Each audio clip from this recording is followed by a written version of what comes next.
Hello, and welcome to another episode of Enter the Boardroom with Newroll, the business oriented podcast that brings the boardroom to you. I'm your host, Oliver Cummings, CEO of Newroll, the board search specialist and market leader bringing science to the art of board hiring. Today, I'm delighted to be joined by Sam Smith, founder, former CEO, and advisor to the board of finnCap Group plc, the largest nomad, financial advisor, and broker to AIM quoted firms, providing end to end financial services to high growth companies. An expert in growth and culture, Sam is also currently a non executive director at Summer, a professional services firm, and Griffin Markets Limited, a trading technologies company, where she chairs the audit committee. Over the course of her career, she has been recognized with numerous awards, including 2010 and 2009 Business Excel Awards, the National Businesswoman of the Year Award, and the Top 100 Financial Rising Stars Award. She has recently written The Secret Sauce, Superscale Your Business and Empower Your Talent with Empathetic Leadership. Sam, a huge welcome and thank you so much for joining us today. Lovely to be here. Sam, one of the things I found having switched from that investor side into this operator role is there have been a number of different channels of support that have been really valuable for me. So one of them is part of various scale up CEO groups where we have peer to peer mentoring. But I've also put in place advisory board members attached to each of my functional leads. So for my chief technology officer, I have an advisory board member on the engineering side. For my chief product officer, I have an advisory board member who has a deep understanding background in product. And they've both been helpful mentoring them as functional leads, but also then when we bring them together for some of our strategic discussions, you get a group who've been really engaged in the business, understand what's going on, and are able to bring this amazing sort of diversity of perspective. Where did you get that support? Well, I think in the early days, certainly up to probably 10 million turnover, really, the CEO role was a bit of everything. So I was an accountant, so I was doing the CFO role as well, plus head of HR, plus all these other things, which is quite normal in a scaling business. So I think you're trying to work out how to do each of those roles yourself. So for me, that wasn't necessarily a board discussion. So saying, well, like, how do I do all these roles? It was an operational discussion. And so I would use a combination of networks. So I was a member of two CEO groups where different CEOs from different sectors met every month. So you'd talk about challenges and how people dealt with different things and different aspects of whether it's a marketing challenge, whether it's a finance challenge, a technology challenge. But the other thing I found massively helpful was having a coach. So I remember the very first time I got a coach when I had some issues around the senior team. And actually they came in, I think it was something that, well, these mail shots came through on email and you say, oh, I'm not sure about that. They said, okay, we'll do an analysis for your management team for free and we'll come and do some testing and see who needs management training. I thought, well, that's a good idea. And they came in to do this free assessment of all my senior leaders. And this was just really after the buyout. So we were sort of 10 years in. And the report came back and actually said, look, this is a bit of a problem because all your senior leaders haven't got the characteristic to take this business to where you want to take it. So actually what we need to do is sit down and work out what it does need to look like, who has the right skills if you're writing to start from scratch on a sheet of paper, and how we're going to coach you to get from A to B, because culture was a big thing for us. We're very families type of culture. So moving people on of a senior level was really quite a difficult thing to come to terms with. So actually that was my first introduction to coaching, and they were absolutely brilliant because they helped me work out what the team needed to look like to get to the next 5 years of growth, which was very different, and then how to move from A to B. And I've had a coach ever since, not the same one, but along different bits of the journey, I've needed a different coach at different points in time. And I found that unbelievably helpful. Really interesting. I've worked with various coaches over time, and they've occupied different ends of the spectrum from coach through to mentor. And I tend to find I've got most out of those more at the mentor end of the spectrum. So they're coaching and asking coaching questions, but then periodically will step in with a, can I offer you my perspective, and then share some of their experiences. It sounds like the coach you were working with, if they were helping you with the team, were more at that end of the spectrum? They all were, to be honest, Ollie. They were coaches that were mentors, but I think I did use mentors as well quite a lot. And for me, a mentor, I've never had one mentor all throughout the process. I know a lot of people do, but I've always found the coach plus mentor combination really valuable. And those mentors have generally been in my sector, but not always. But they have always been at the next stage of growth. And I found that brilliant to find a mentor that's done it, not just a little bit ahead of you, but quite a lot ahead of you. And they've always helped me to sort of expand my growth mindset. I've had some amazing conversations, but one particularly good conversation was when we were about 17 million turnover and we had got stuck. And I think pretty much from 0 to 17, there were all sorts of challenges, as there always are with growing business, but we'd always kept growing every year, give or take. You keep consistently growing. But at 17, we really had got stuck for 2 or 3 years. It's like, what's going on? We can't seem to break through this. And I met someone on a CEO retreat who had been a CEO of a very big bank, so one of the big, so some top 5 UK banks, and had a great chat about culture and what I was trying to do, why it was a bit different. And he really got it. And so I didn't chat to him for very long, but he agreed to have a lunch with me, which I did the following week. And we had this really brilliant discussion about, look, I'm a bit stuck. And he ended up getting to the nub of the problem really quickly and said, look, what's stopping you here? Could you as a business get this big? How? And what he managed to get me to realize was when I started the business on day one, I thought a 50 million exit was a really great success. For me, that was my end point. So my sort of big internal target, which I didn't really tell people, was this 50 million. And as we were getting closer to that, what had happened is I hadn't shifted that long-term goal of mine, my sort of subconscious internal goal. It hadn't moved. And he sort of said, well, could you get beyond 50? What is this 50 thing? It's basically made up in your head. And we looked at our competitors and said, of course, we could get to 200 because our biggest competitor is 200 million.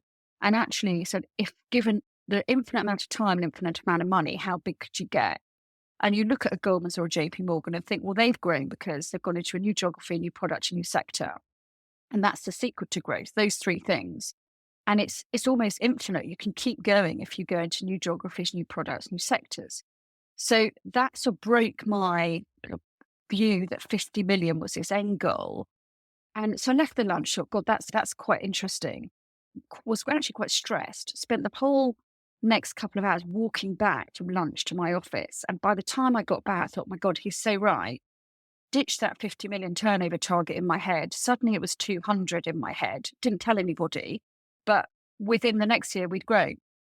So I think that's important of growth mindset, but having mentors and coaches as well who are constantly opening your window of growth. And that's where I think boards and board structures are so helpful, that you've got not lots of different skill sets, but certainly part of the board's operational role with you is to help you open that window of growth so you are seeing things that you otherwise wouldn't see. Really interesting. So for someone who's sitting there listening to you now going, wow, that sounds amazing, and they're sitting on a board and they're working with a CEO or a founder who's struggling to break through a sort of revenue threshold, what was it practically that changed? Because it sounds remarkable that just that change in, I suppose, aspiration level was what unlocked it. But what do you think actually changed in your behaviours that then released you? Partly, we started working with a small consulting group who helped us to realize that unless you spend time on growth and strategy and not just in the day to day, you are not going to grow. So I think that was one of the big things. We got to the point where you had to put some serious time into thinking about growth. It wasn't just going to come from nowhere. So that was part of it, is actually finding the time, thinking about growth, feeling like it's part of your role, because I think probably every CEO will relate that you're running around doing so many things that you never have time for real deep thought, strategy, taking yourself out of the day to day and thinking big picture. And my chairman was actually very good at helping me do that, but it's always hard. But that's what happened at that stage. It was one, getting a consultant in to realize why and think about how to put time into strategic thinking. that opening this window, which the mentor did, was absolutely crucial, because what it got us to do, this is why I keep saying, as you open the window, you see what you didn't see before. That's when we suddenly thought, okay, our market is this big. Yes, we could double it. The market's quite hard. That's why we're struggling. But actually, we could go to a new market that's selling to the same clients, but just doing something different. At the same time, an acquisition opportunity came up, which suddenly felt like it fitted, and that was the right time. But would that have opportunity come up? Would we have seen it in that way if we hadn't thought, right, we need to think a bit differently, and your thought process expands? I think the other thing that changes is you start recruiting for what could be a £200 million business, not for us, a £50 million business. So wherever you are, unless you think that bit bigger, I think sometimes you recruit for just the next stage rather than the next stage plus. And that's why you get stuck, because you've got the team that were capable of doing your next bit of growth, but not the bit after that. So I think it was lots of things together, but the mindset shift, I mean, it sounds silly because it is one conversation, but it really did open opportunities and let me see things that I don't think I would have gone to the same meeting. Really interesting. It's one we wrestle with at the moment. I've split our team into two pillars, one focused on growth and the other focused on platform and delivery, cutting across the different cross-functional divisions, which has introduced all sorts of opportunities, but also complexity. What were the ways that you went about creating that time in the organization for thinking about growth and carving out the time for it? So one was to be really strict with myself, because you can get really bogged down in the detail. And I think it's a real trait of entrepreneurs. You want to be busy and show your team that you're very busy and lead from the front. But actually, you need to take the time aside. So part of it was just me having set time in the diary, which sounds very simple, but blocking out a half a day here where you don't have meetings, your peers saying, right, she's doing strategy, which feels like, in a way, you're wasting your time because you're not actually doing anything, but you are doing something. So I think it was having more of that space to actually think, more time to get your team to have that space to think. So trying to persuade teams to have away days where they get out of the office to chat amongst themselves about anything that's going on, to try and get out and spend more time talking to people, to bigger businesses, seeing what's going on in the outside world. So it's all the things that feel like a luxury, but if you don't do it, you just can't scale. It just doesn't happen. So it mainly does come, I think, from the CEO and the senior leadership team, plus having a culture of growth that you can actually get your team to constantly think about it and set aside time for ideas. And I think the important thing there was also to say growth doesn't have to be one big idea. It's really important that growth can come from very small improvements all the time. So we were a great fan of, yes, big picture stuff like an acquisition, but also just constant improvement to process, to the way you're doing things, to the way you might service a client. And that should come from everybody. So trying to instill we called it smart thinking. So we had a sort of smart thinking platform, but really encouraging everybody to think about how they make their daily role easier, and giving them the space and the opportunity to value add ideas. And that comes back to culture, because that is make culture where people feel like they're involved, they can have ideas, there is open discussion about it, there's space in agendas of team meetings where you might have idea flow. We used to do great away days every 2 years where it would just be about idea flow, just having fun, getting people into a space where they would think differently. So we spent quite a lot of time sort of promoting ideas. I love that. I'd love to talk a bit about your chair, who obviously played a really critical role for you at that moment in time. And curious to understand why you think that relationship worked so well for you. I think the big thing about it was we had trust. So we decided to do an acquisition. It was a £14 million acquisition, so it wasn't small, and it was potential, and it was a people-based acquisition, which go wrong. So it was very risky in terms of what we'd previously done. So me as the CEO, we'd never really taken huge risks, some risks, but not huge risks. We're very risk averse and we hadn't raised much outside capital. It was a huge deal for me to sort of almost bet the bank on this deal. And you could really cause a problem for the company. So I think to make that decision, I'm not sure I could have done it unless I had 100% support from John, our chairman, that really felt like he was in it with you. And that only came from the historic relationship we built up, which was built up over, I said, multiple years, probably 8 years by the time we'd actually thought about doing the acquisition. And that was about learning how to talk to each other, what works, how much you listen, how much you shouldn't listen, how much you should debate, how often to talk to each other, how much you like to interfere or not interfere. It's a real work in progress, I think, between the chair and the CEO of how you like to work and bothering to understand the person. And over time, John and I had a great relationship where we could talk to each other. He would listen, I would listen. I think we both felt we listened about the right amount of times, really respected each other's decision. We didn't always agree, which was actually really important as well, that you don't agree and you do some things and you don't do other things. But by the time that big decision was made and I really needed his support and his sort of tick in the box saying, yes, this isn't mad, we had got a really firm footing. So that's why, were we making massive decisions where a chair was vital? Not particularly. Was that build-up relationship key to getting to that decision when it was really important? Yes. So if I'd suddenly brought him on the year before, I'm not sure that would have been the same. Okay. And just before you got to those big decisions, can you talk through 3 tangible areas where you think the business wouldn't have been as good as it was, but for John's involvement? Gosh, that's hard. I mean, I don't know if you could say anything wouldn't have been as good without one person, because it's not about one person. So I think it was certainly a team game, but we did our buyout, our secondary buyout. So we had 50% of our business owned by our parent company and 50% by us. And he really helped me try and orchestrate the buyout of that 50% from our old parent company, JM Finn. So he was brilliant at that because he's got very level head and helped talk me through it. So I was executing it and doing the deal, but he was the sounding board. So would I have been able to do it without him? I don't know. I mean, you probably would. Would I have done it as well? Probably not. Would I have certainly been more stressed? Yes.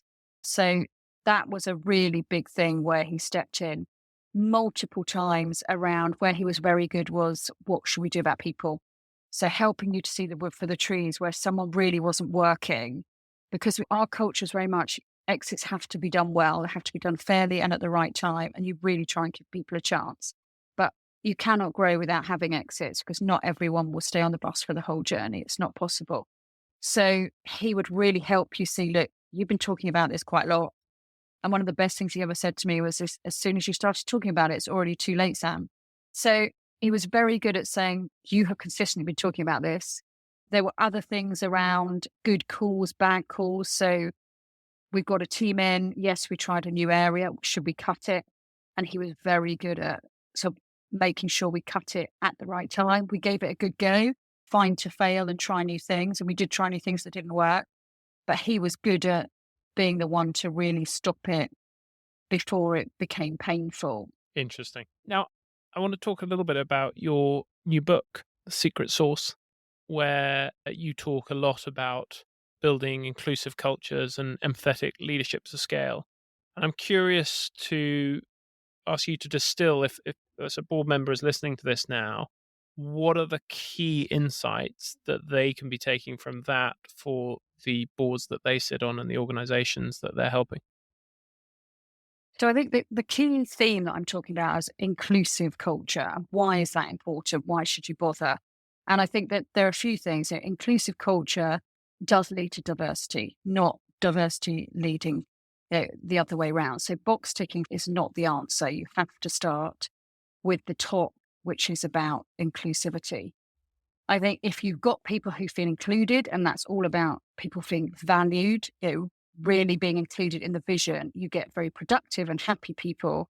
So more productive people should be doing more. You should be making more money with the same number of people, and you should be growing. So I think it's about how you value your team. If you can include them, not just in the company's culture, but in the vision of the journey, and that journey is about growth and that culture is about growth, you sort of double whammy the possibilities of growth. So I liken it to, yeah, if everybody is on the rowing eight, all party to the same vision, all emotionally and financially connected in that vision, all going in the same direction, all at the same time, you're going to go a lot faster. If one person's there sort of half listening and not quite engaged, you're probably not going to go quite as fast. So I think inclusive culture is what matters to scaling. I think that's where it starts. It matters for diversity because you get different thought process, you get smart thinking, you get different ideas coming from everybody. All of that fuels growth. And I think we are at a time now where things are changing very fast. Lots of new technologies coming in. It's the first time we've had every single generation in the workforce, which is quite a different way of looking at things. So you have the over 50s, you've got Gen Z, you've got all forms of intergenerational working together. And that is a really different workplace than it's ever been before. So I think inclusive culture needs to dominate, needs to be on board agendas, needs to be thought through really seriously. And don't forget the sort of age part of it, the older workers, and don't forget the social mobility part of it. This isn't just a gender and race thing at board level. So when you're sitting on a board and you're looking to assess whether or not this organization is fostering the right sort of culture, what are you looking for? I mean, we track things like psychological safety, sick days, monthly sentiment, pulse surveys that get aggregated up and anonymized to see how we're doing across a variety of different factors. But often find even with all that data, you still need to dive in to pick up the qualitative stuff, and sometimes it still misses things. But how do you go about it as a board member? Because that's a really difficult thing to get your hands around when you're not in the business on a day-to-day basis. Yeah, absolutely. And there's no easy answer. I wish I could say, right, just do these three things and then you'll know whether you've got an inclusive culture. Like everything that's worth it is not actually that easy. Yes, pulse surveys are really good, regular pulse surveys with short numbers of questions. I think it's important to look at the engagement level, how many people are actually taking part is really useful as a start, as long as it's a very simple and very quick way of doing it. Looking at take up the rates of internal communication, how many people read things and are engaged. You can easily do that from website. And if you use the internet, tracking that sort of data, who reads things, who looks at things.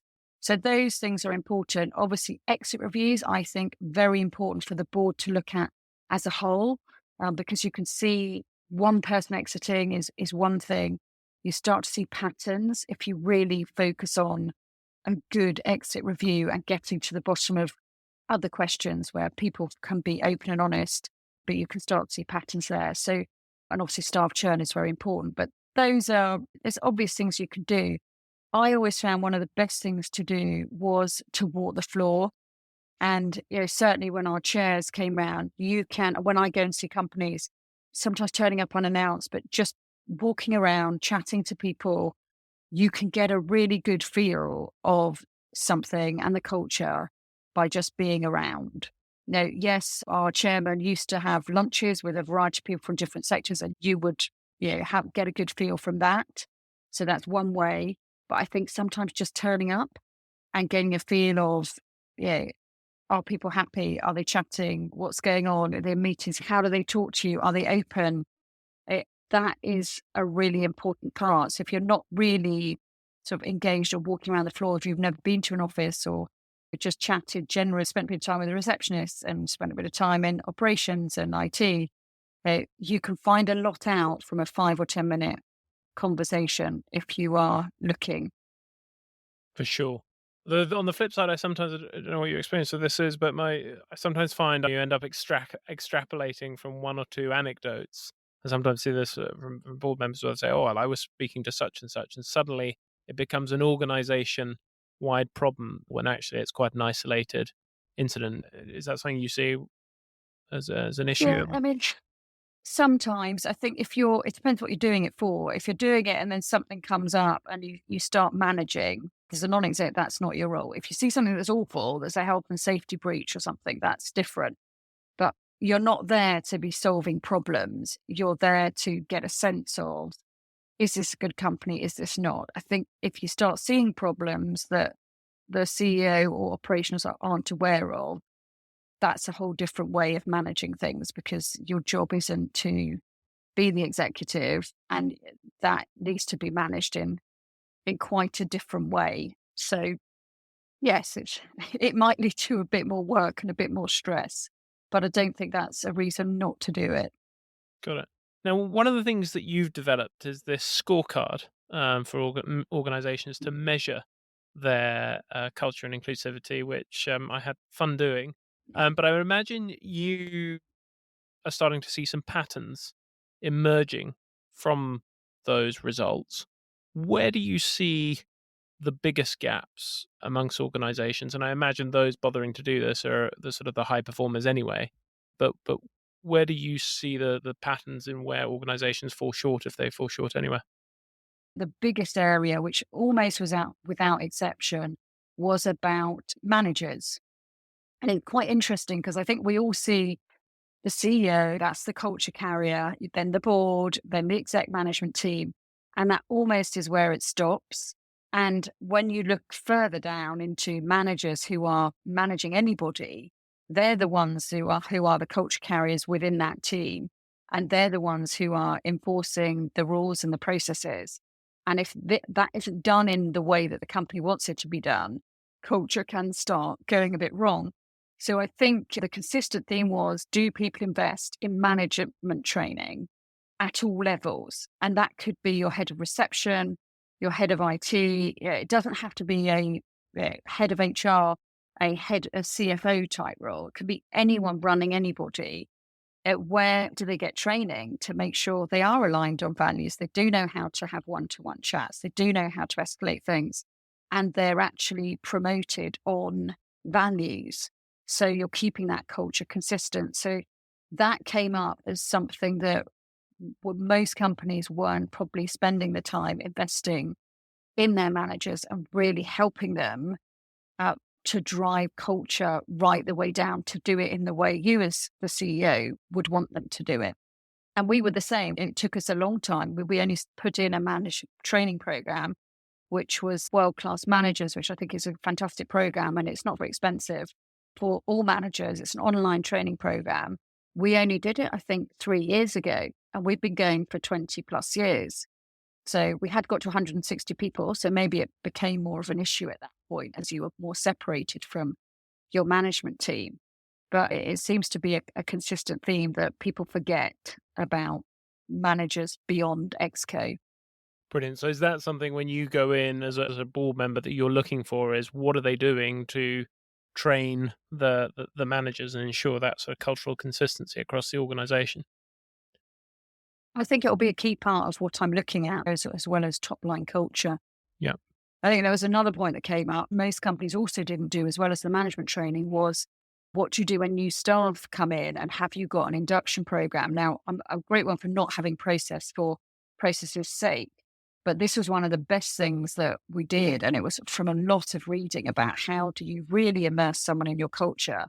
And it's proven that the first 90 days, when someone joins your company, whether it's a new board member, a chair, non-exec, or it's a very junior member of staff all the way through, you've got 90 days to really make that effective and really buy them into the culture, really include them in the culture and the vision, and to get almost the best learnings from where they were before. But before they're so involved in the company, they've forgotten about what you might do to change things. So there's this 90-day period of integration that really is important to culture and getting them to be almost have your company's DNA through them. And there are lots of things you can do. And a lot of companies actually weren't looking at that induction process from board level all the way down to make that 19 days really work. Once you've missed it, you've missed it. There's a common theme actually that comes up in our mastermind groups with board members who, when they open up, they feel at sea on their boards. They haven't properly been given the confidence. They don't quite know what their role is, and they're just lost. And it's amazing when you've got some incredibly experienced and seasoned people, Yep. how lonely and lost they feel. And I think there is a real gap there, clearly, for a lot of boards that they're not doing enough on that front. Are there things that you've seen people do that you think work particularly well on that front? If someone's listening to this thinking, gosh, that sounds great, what should I be doing? What should we be doing? One of the key things is when there is someone coming on board that you actually spend time sitting down and thinking about that process. So part of it is with HR, or it may just be you, if you're a smaller business, no HR, what could it look like? So for the first 3 months, focus on it, start writing it down. So we would do things with some of our new non-execs came in. So within the first 3 weeks, you would make sure you had a proper strategy session where people would come in and present different parts of the group. They would do a site visit. There would be a lunch with someone. It almost like a new employee. You'd have from the day they accept to the 90-day after they actually start, there would be a consistent process of meeting key people, doing events, updating on the vision, seeing certain bits of documents, having a session about ideas, learning about the market. And all of that it just takes a little bit of time and thought. I don't think and it's not sure it's anything you can buy or just say, right, here's a process, let's do it. I think it is tailored to your business, what's important, what you need to know. But again, thinking about it and not just saying, God, we need a non-exec. Okay, we've got one now. Great, they're starting. All right, so see you at the next board meeting. And then you're at the next board meeting with a new person going, what do I do? Don't really understand this. Should I meet people? Should I not? I think if you just can spend the time on that 90-day window of who's important to me, how do you understand it, and spoon feed, you get the benefits back very quickly. Love that. Sam, the time has flown by, so it's time to move into the final 6-question quickfire, where I'm going to say a short statement and ask you for a quick response if you're ready. Okay, yep. So first up, best book every board member should read and why? So one of my favourites is Grit by Angela Duckworth. It's about, have you read it? Yes. So it's about I absolutely love it. I think it's important for everyone, board members and parents alike. But what is the consistent theme of what makes people successful, what makes people motivated? And so that was fundamental to me to really understand what makes people tick. I love that one. It's a great one. Favourite quote and why? My favourite quote, which I almost use on a daily basis, is no one makes you feel inferior without your permission. It's possibly more of a female thing, which I talk to my other female leaders about, but I use it a lot when I think, God, I feel awful. Actually, that's my choice. So I love that one. Love that. Your best ever holiday and why? Oh gosh, so I love holidays. But I think one of the most meaningful was actually post-COVID, after that time where you have a real rethink about what's going on, and hadn't been on holiday for a year. And I managed to rent a beach hut on Mudderford Spit in Dorset, near where I live. And I had a week there. You couldn't go anywhere else. It didn't have a loo or a shower in there. It was just a little beach hut with a sort of little bed that you made up and a bunk on the top. And it was amazing because you couldn't use your phone. You just walked out the beach hut in the morning. You're straight on the sand, had your breakfast on the sand. And it just brought me back to basics of what's important. What am I doing it for? What's life about? It was just a very, very amazing reset. And it's still one of my favorite places. Amazing. Your most significant professional insight? Oh, God. Well, otherwise, the John one is up there. As soon as you start thinking about and think someone, it's already too late to get rid of them. But I think the thing that probably goes through most for me is just because you are female, young, whatever you might be, doesn't make your opinion any less valid. And that's something I've used from as soon as I started business at 23, that I really have to listen to. Everyone's view is valid, no matter who you are. Love that. Your favourite podcast? Oh, I do love The Diary of a CEO, the Stephen Bartlett one. Can't get enough of that.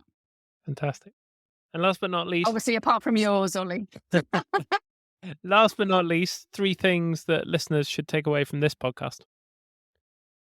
Okay, 3 things. So I'm assuming that these are sort of people on a board, so that's important for a board. I'd say number 1, culture does matter on boards. and boards do matter to culture. So that is really important. I think the second thing is good business, ESG. It all starts with culture. It all starts with doing the right thing. And I think that is about treating your people properly. And if you really prioritize your people above and beyond everything else, including profit, you will get it back in productivity and profits. And I think that has to include not just gender, race, and all those things that are obvious, but it now has to include age, and it has to include social mobility. So all of those things are really important to look at. And thirdly, I would say get culture and people on your board agenda. Don't leave it to a fluffy discussion at some point. Have it as number one item on every board agenda, and you will talk about it. Even if there's nothing to say, it will mean that it's front and center all the time. That has been absolutely brilliant. Thank you so much for taking the time. It's such a sort of pleasure and treat to be able to get the perspectives of someone like you who's been through that sort of entrepreneurial and founder journey, but also has the perspective from the other side as a board member. So thank you so much for taking the time. No problem, Ollie. Lovely to talk to you. And thanks to all of you listening. We've been blown away by the incredible feedback about how this podcast has been helping you get board roles and become better board members. This podcast is for you, so if you'd like to suggest guests, topics, difficult challenges, or you'd like to share stories about how the podcast has impacted you, or have suggestions on how we can improve, please email podcast@newroll.com. That's podcast@newroll.com, and let me know. I'd love to hear from you. Otherwise, thanks again for listening, and look forward to having you back here for the next discussion.